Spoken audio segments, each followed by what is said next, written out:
Here are two photos taken with the exact same camera in the morning and in the evening. And you can see that in the morning there is thousands more birds than what we see in the evening. And from this you can see the huge difference that timing makes to photography. But it also raises a few interesting questions. And let's start with the most basic, which is how do we find sites to photograph in the first place? Now, one of the first places that most people are going to look is on Google for the sites that are around them. And this will lead you to something which looks a bit like this. So this is the RSPB's website for Stätterchen, which is the site that you've just seen.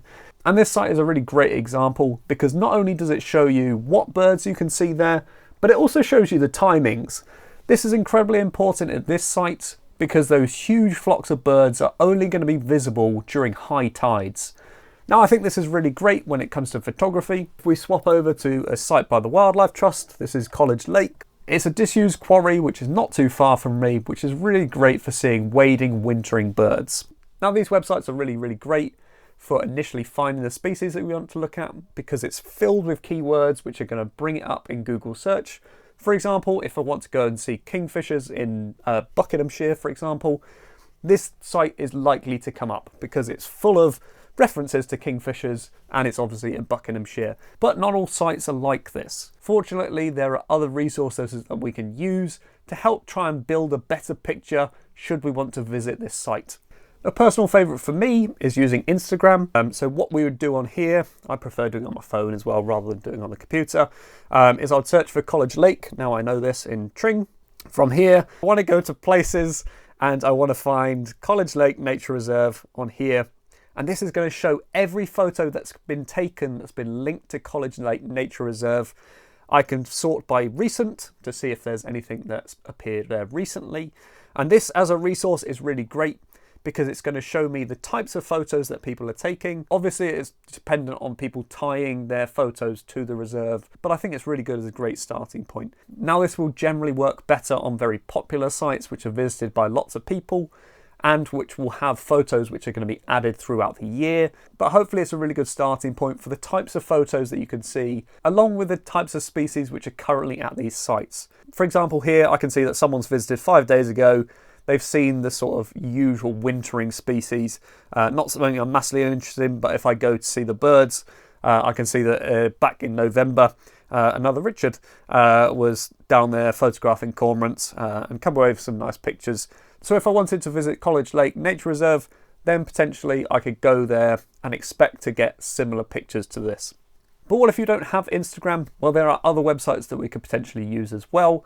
One which I would recommend is Flickr. Now, again, with Flickr, obviously we can tie things to where things were. The other thing which is really nice, often with Flickr, it's not always sort of available, is you can see the EXIF data, so what people have used to take that photograph. So I can see here that at College Lake, this gentleman has used just his phone to take this picture. So if I wanted to get a similar picture with my phone, again, this is something that I could go and visit. Let me quickly try and find an example with a camera. So I found one not from College Lakes, but this is Bempton Cliffs up in Yorkshire as a bit of a different example. It'd be quite impressive if there were gannets down in Buckinghamshire. But again, you can see the type of camera that this gentleman has used, all the settings. If you really did want to have a look and have a nosy, it's always pretty interesting seeing what other people have used. So if you were to have similar gear and you visited this site, then hopefully you would expect to get similar results. Again, if you visited at the same sort of time of year. Both of these websites now have generally a wealth of information. On most sites, some of the more niche things, you're probably likely to get maybe some photos, but it's going to be probably more like maybe a dog walker's walked there at some point. But hopefully this is a really good starting point to help identify some new sites for you. And so once you've decided to visit one of these sites, another great thing that you can do once you do visit is just talking to people. So generally most of these sites that you visit, the rangers and the wardens are going to be massively useful in terms of telling you the best places to see the birds. For example, over at Bempton Cliffs, there's only a few puffins throughout the year, and if you're really interested in trying to see them rather than the gannets, which are there aplenty, then the wardens are going to be massively helpful at trying to show you all the places that you can see specifically puffins. Or if you're visiting a nature reserve which doesn't have wardens, then another great option is talking just to dog walkers. Obviously not everyone is massively friendly, but if you're walking around some country parks or just your local reserve, then often I find that dog walkers are more than happy to try and point you in the right directions and trying to be really helpful in terms of getting photographs. For example, this barn owl I shot pretty much every day in lockdown, thanks to a tip-off that I had from my neighbour who was out walking their dog and saw this barn owl, and it was an absolutely fantastic way to spend my lockdown. So another factor when visiting these sites is obviously to think about the timing that you are going to them, both in terms of the time of the year, but also the time of day. The time of year is very much going to affect migrant species, as well as the different plants that you're likely to see when you visit them. And again, this is where things like Instagram or Flickr are really useful because they give you that timestamp of when these animals were seen. So if you're looking for a species which only appears during, say, the summer months, then you're likely to know when those species are generally arriving at these sites and when they're leaving. But obviously a lot of these seasonal sites, especially where they're trying to advertise big events, such as the Snettisham Spectacular that we saw earlier, then the websites are generally pretty good resources as well. And the other thing to think about would be the time of day. Generally for most species, the morning or the evening are going to pose the best times of day to photograph, not only from a lighting standpoint, because you're going to be hitting that lovely golden hour sunlight, where you're going to get beautiful tones to your photographs rather than the harsh shadows that you get in the midday sun. But also, I generally find that most species are going to be more active during the morning or the evening, especially when you visit some of these busier sites.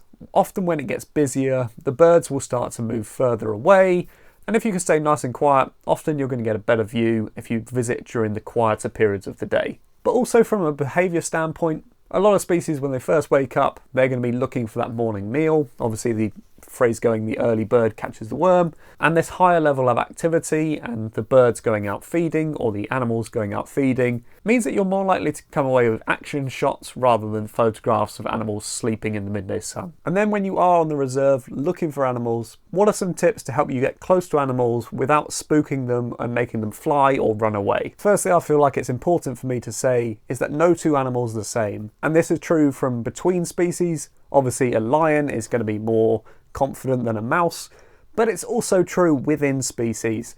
You're going to find confident individuals and shy individuals. And the takeaway from this is what I want you to understand is that we're going to talk about general principles, but I'd always advise you erring on the side of caution.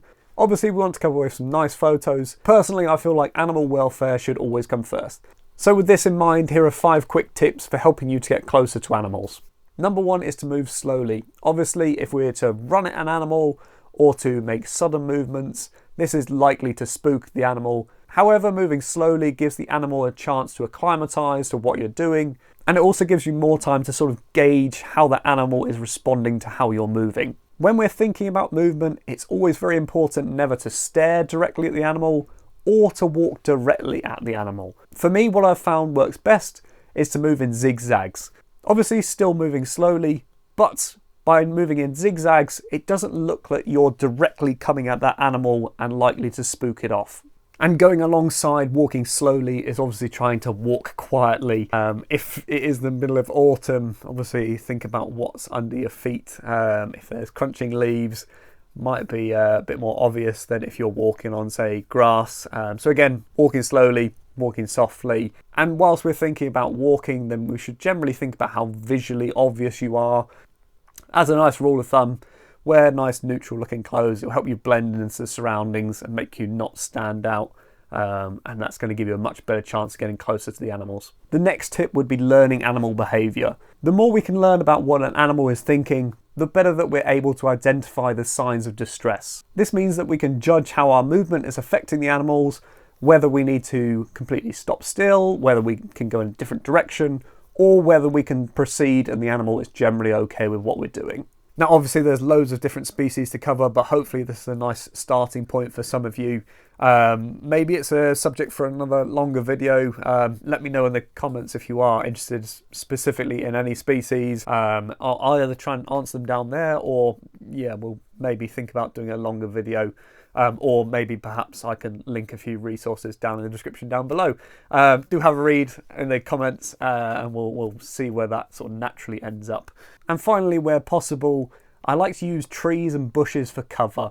Doing so, obviously the animal is less likely to see you, and you can use this cover to get closer and end up with a better shot. And a great option to talk about here would be the use of camouflage.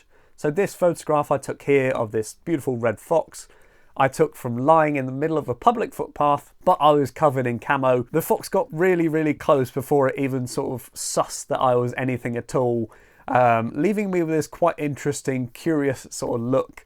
And then ultimately the fox walked off. Either it had clocked who I was, or it just didn't ultimately care that there was a man lying down in the middle of the footpath.